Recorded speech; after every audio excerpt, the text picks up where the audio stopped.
my work, I tell people, is focused on humanizing particularly Black, gifted, and otherwise neurodivergent experiences, but certainly humanizing all experiences of neurodivergent folks. I think it's incredibly important that these narratives be changed, particularly because, again, our rates of diagnosis, our rates of awareness and acceptance for these identities is increasing. And for those of us who have gone through late identification, which I did, I identified a couple of years ago. Until, and I was 41 years of my life not knowing about this piece of me. So for those of us who know what it's like to kind of have an identity like that dropped on you late in life, you know that there is care that's needed. It's not just like, oh, I've got a new set of letters or whatever to put behind my name. It's, oh, my entire world has changed. How I see myself has changed. The stories of my life that I reflect on have changed. And so, again, my work is very much rooted in through sharing my story and those of others to help to make sure that people understand that these aren't labels that separate us. You may be able to see it in my background. I have one of my key mantras is that labels don't have to feel like pathology, right? Because, for me, giftedness, or for those who are autistic, those who are schizophrenic, whatever it is, those labels go beyond what you might see in some medical manual. They go into the lived experience. And so that's what, again, is my purpose, is to make sure that folks can see their humanity in my work. The systems have made us believe that there are only bad things, that there's only brokenness to be found in these labels. And so instead of that being the only framing that we have, we should be able to accept that we are, again, whatever the label is, because until we do, we can never live freely or feel the love that we really deserve, because we're always kind of like, maybe I have ADHD, but if I can't feel my humanity and my self-love in it, I'm always like hiding it in some way, or I'm always beating myself up for even having that label, as opposed to accepting it as a natural part of the human existence and being able to appreciate what I call the cape and the kryptonite of it all. One of the things I talk about is that my gifted self-discovery journey was in part about looking at the things that were making me angry, the things that I was scared of, the things that I felt deeply pained by, and going in there and investigating on a whole new level, like, what's really happening here? Because outside of these things, I'm in a really good space, but these things for some reason are really challenging. And so I 100% was not looking for giftedness when I found it. I was just looking to improve my relationships, improve my career, because I just felt like in all these cases, I was hitting this like ceiling that I couldn't get past.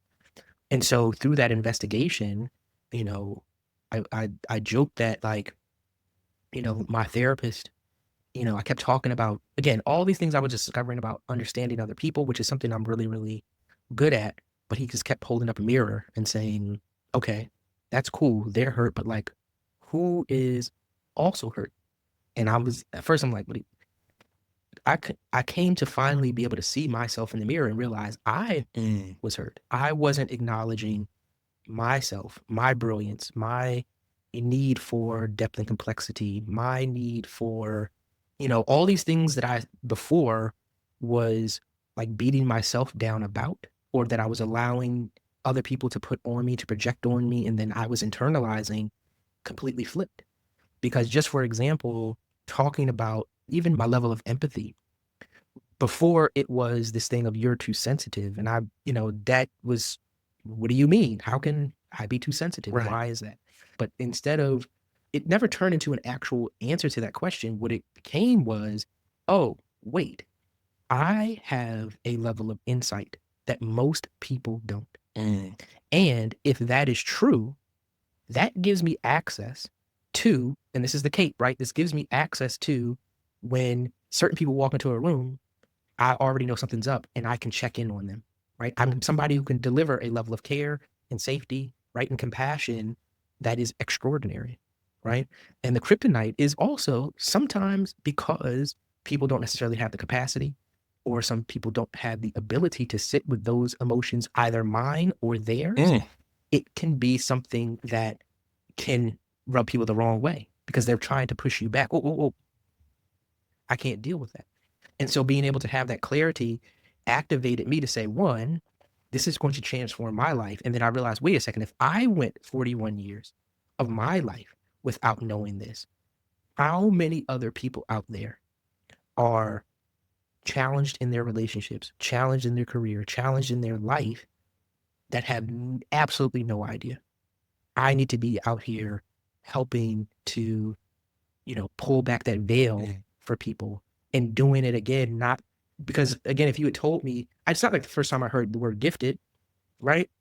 But in humanizing the experience, all of a sudden it went from, oh, you have to be the person who is, Nobel Peace Prize or, the prize winning scientist or whatever. Yeah. You've got to have all the accolades, all the titles, to there's a depth of complexity and a curiosity. There's a way of being that's there that resonates with me.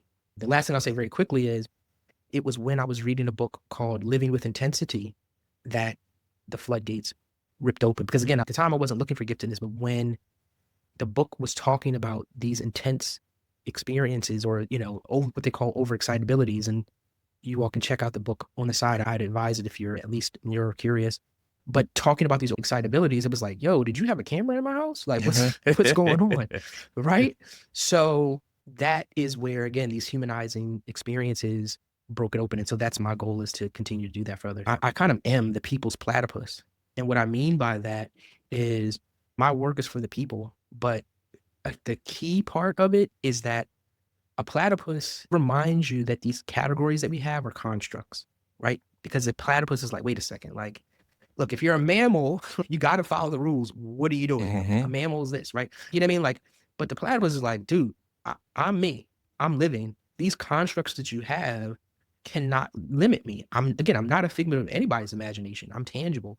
And so things that help me do that same thing, expand my mind to, one, see other people, but also realize that, again, a lot of how I'm showing up, and going back to what we talked about earlier of, people being like, oh, that's too much for me. And realizing, reframing what that was, is that it wasn't speaking about me. It was speaking about people's ability to recognize and detach from those constructs.